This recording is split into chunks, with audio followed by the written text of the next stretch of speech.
kulankan oo u dhexeeyay wasaaradda ganacsiga warshadaha wax soo saarka maamulkiisa Khaatuma iyo ganacsatada gobolka Sool ayaa ka qabsamay magaalada Laascaanood ee xarunta gobolka Sool. Kulankan ayaa ku saabsanaa dardargelinta wada shaqeynta wasaaradda ganacsiga iyo ganacsatada gobolka Sool, waxaana ka soo qayb galay kulankaasi wasiirka wasaaradda ganacsiga, wasiirka wasaaradda maaliyadda, wasiirka wasaaradda haweenka, xuquuqul insaanka, ganacsato iyo marti sharaf kala duwan. intii kulanku socday waxaa lagu gorfeeyay sidii loo tayeyn lahaa ganacsatada yaryar ee soo kariya wasaaradda ganacsiga iyo ganacsatada gobolka Soolna ay wada shaqeyn dhabaha u yeelan lahaayeen. ugu horeyn waxaa halkaasi ka hadlay oo hadalka la siiyay qaar ka mid ah ganacsatada ka soo qayb gashay kulanka. aad ayuu muhiim u yahay dibdhiska marka ka hadlaya waxa weeye in business plan loo sameeyo dadkii meherad baa mid wuxuu ku yimaanayaa shiid ama kaba rageed mid baa intii la ka dhinac furaya labadii markaa dawaas daawanaya laga yaabay positionka uu digay inuu wax kale haduu keenay lahaa qofkaas in kana uu faa'iido lahaa isna uu faa'iido lahaa marka in dadkii bal business alternative loo sameeyo oo la yiraahdo bal waxyaabo kala duwan keena oo cidba loo balan gareeyo policy ah raashinka qolaha keento kabaha dharka uduga cosmetiga electroniga si marka loo helo wholesale rafiic fiican oo dadkiina ay u noqdaan iyagoo halkooda jooga in loo keeno accessories-ka u baahnaayeen isma hookan marka waxaan isleeyahay in bal dibdhis ganacsi la sameeyo oo dadkii dib loo reform gareeyo oo la dhirigeliyo waa rajaynaya ganacsatadu waxay heegan u tahay inay wasaaradaha kala duwan ee dawladda la wada shaqeeyaan mid waliba waxa ay qayb u leedahay ama ganacsi ha noqoto ama maaliyad ha noqoto ama amni ha noqoto ama deegaan ha noqoto ama xoolo ha noqoto runtii waanu diyaar waxaan u nahay inaan la shaqeyno anaga sharaf noo tahay in wasaaraduhu iyo systemka dawliga u shaqeeyo nidaam fiican loo dajiyo shaqaalo runtii xirfadeeda leh la keeno isla xisaabtan leh wax xeerar cadcad iyo wax ma garanaysaa runtii de macquula ana ku shaqeynaya duruufaha hadda deegaanka uu ka jirana runtii loo tixgeliyo dadka ganacsatada aqoon-yahanka lala tashado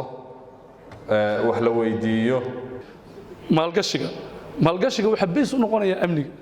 waxa laga yaabaa kulli xog badan baanu ka hayno gobolka oo markii magaaladu kacdoonku ka dhacay ee guushi 25 August noo timi ummad badan baa la sacaaday noogu timi halka shir baa ka dhacay investmentiga ahaa booradiisu ku yaalaan dad badan oo xiiseynaya yimid hadda laakiin sasbaa laga yar qaaday waa sidoo hore ma sababtuna waa amniga marka amnigana hadii aynan amni helinin waxna inoo hagaagi maayo sidoo kale waxa iyaguna halkaas ka hadlay gudoomiyaasha shirkadaha isgaarsiinta iyo bangiyada halkan gacankii waxay noo soo mari jireen ganacsiga oo dhan inoo soo mari jiray dawladtiina dagaal baa ka socday maraakiibta laga baxsaday hadda qalabka iyo waxa inoo yimaada ama raashin ama dhismo noocu doonaya ha noqdo waxa lagu daadiyaa Cumaan salaala lagu daadiyaa alaabtii waa burburaysa dooni kale hadhow lagu soo wareejinaya timekii intii uu ka badanaya kharashkii intii waa ka badanaya dad wuxuu soo maraya 10 noolyo kala duwan caqabadana wax ka qaban karana ma waa caqabad heer caalami ah waxba ka qaban karin laakiin waxyaabaha in wax ka qaban karayno anu waxaan oran lahaa caqabadaha ah in intan looga bato oo group walba si gaar ah loo martiqaado waqtigan intan ka bato hadii inta laga soo gudbo waxaan anu oran lahaa maalgashi ganacsi nabadgelyo bay ku hergeli kartaa markii horena rabitaanka dadku dareeraysi oo dhami waa rabitaan ay rabaan maamulkooda ku taagan yahay aan ka codsanayaa in la dhiso rugtii ganacsiga wax fara badan bay fududeynaysaa oo waxyaabihii dawladdu ay ganacsatada uga baahnayd bay fududeynaysaa si rugta ganacsiga ay waxay marka sharcigeeda iyo loo dhameystiro shuruucdeeda dhan tii dawladda federaalka ay ku xidmaysaa caalamka ganacsigiisii daaqadii ay SSC Khaatuma ganacsateedooda ka gali lahayd bay noqonaysaa marka waxaan aad iyo aad aan u soo jeedin lahaa rugta ganacsiga la dhiso sharciga ay ku shaqeynayna la diyaariyo wasiirka wasaaradda maaliyadda ee maamulka ECA Khaatumo Cabdiqani Xuseen Xaaji Hiirad oo ka hadlayay kulanka ayaa ku dheeraaday ka hadalka wixii la soo maray kuna buuriyay ganacsatada yaryar ee soo kariya in la qacan qabto. tusaale aan siinaya hadda anigu waad ogtihiin waxaan nin reer Waama Kismaayo iyo meel ka shaqeeya ayaan ku soo koray. Laascaanood waxa igu horeysay bishii hore ee December 2023 magaalada waan imi bil iyo bar baan joogay magaalo kale ma tegin waxaan tegay salintaan tegay askarta ayaan soo eegay ciidankan soo eegay waa soo qiimeeyay xaaladooda magaalada ganacsigeeda ayaan fiiriyay magaalada ayaan bulsho ahaan qiimeeyay waxa ii soo baxday inaan rabo ay fiican tahay magaaladan in ganacsi laga bilaabi karo anigoo ganacsiga raba inaan ka bilaabo ayuu madaxweynuhu soo wuxuu yiri waxa lagaaga baahan yahay inaad ku soo biirto maamulka rag walba waa ku raqdeed bay Soomaalidu tiraahdaa waan ogahay inaad halka dheer soo gasheen waan ogahay annagu qurba joog ahaan waxaan soo shubanay dhaqaalaha idinkuna dhiiga shubaseen waan ogahay waxaynu ahayn u kala qaybsaneen jamaahiir iyo ciidankeeni oo iyagu qoriga ku dagaalamaya annaguna qurbahan joognay dhaqaalaan soo shubanay qoriga aad ku dagaalamayeen aniguna qalinkan ku dagaalamayay haddaad fiiriso social media berigii halganka lagu jiray iyo ka horeysaba waxyaabaha ugu waaweyn ee la hadal hayay waxa weeye Laascaanood ayay ahayd. wasiirka wasaaradda haweenka iyo xuquuqul insaanka Suhuur Faysal Barre ayaa ganacsatada siba shirkadaha ugu baaqday in ay deegaanada ECA Khaatumo ku sameeyaan maalgashi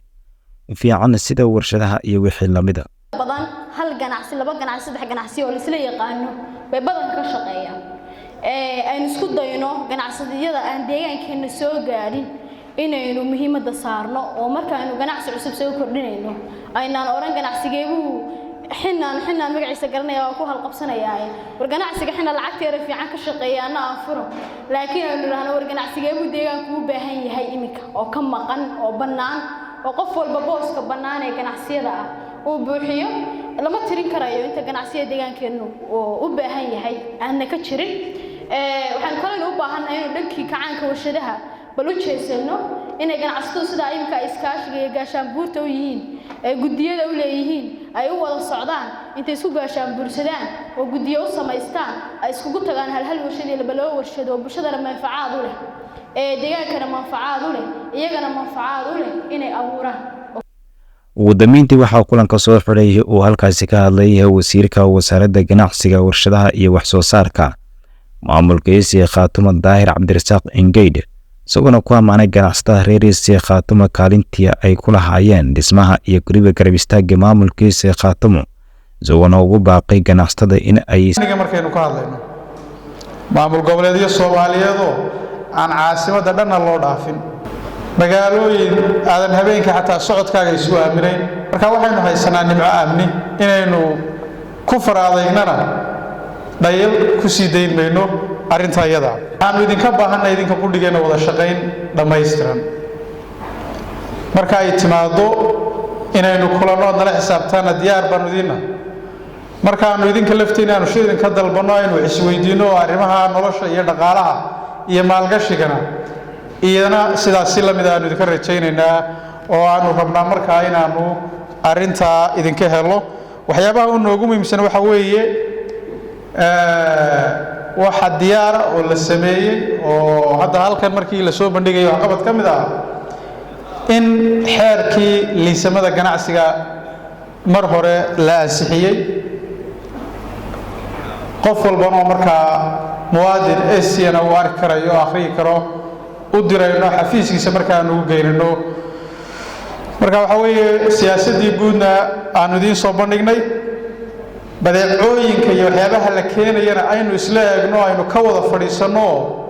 maxaa deegaankeena iyo dadkeena muhiim ah maxaa dhib ku ah maadaama aynu ganacsatadii nahay oo kale tihiin ka wasaaradahana aan idin kala shaqeyno taasina waa mid ah